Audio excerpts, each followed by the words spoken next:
Karachi barrister Murtaza وہاب نے deputy mayor Karachi Salman عبداللہ مراد کے ہمراہ ملیر کے مختلف علاقوں کا دورہ کیا، جہاں انہوں نے دمبا گوٹ اور ہاشم گبول گوٹ میں جدید سولر پمپنگ اسٹیشنز اور واٹر سپلائی اسکیم کا افتتاح کر دیا۔ ان منصوبوں کے ذریعے 40 سے زائد گوٹوں اور 50,000 سے زائد افراد کو پینے کے صاف پانی کی سہولت فراہم کی جائے گی، جس سے علاقہ مکینوں کی دہائیوں پر محیط مشکلات کا خاتمہ ہوگا۔ دیکھیے یہ جو بلاول صاحب کا ویژن ہے نا سولر کا، یہی چھٹکارا ہے۔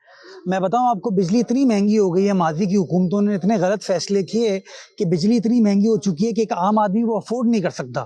تو اگر آپ اس کو بجلی پہنچا بھی دو گے تو اس کے پاس وہ قوت خرید نہیں ہے کہ وہ بجلی کا بل پے کر سکے۔ تو اس لیے حکومت جو ہے اس کے اوپر کام کر رہی ہے کہ گاؤں دیہاتوں میں گوٹوں کے اندر لوگوں کو بجلی فراہم کرنے کے لیے یہ سولر پلیٹس ہم پرووائڈ کریں، تاکہ لوگوں کو یہاں پہ کوئی لوگوں کے بڑے بجلی کے خرچے نہیں ہیں، کوئی ایئر کنڈیشنر نہیں چل رہا، کوئی فیکٹری ان کی نہیں چل رہی۔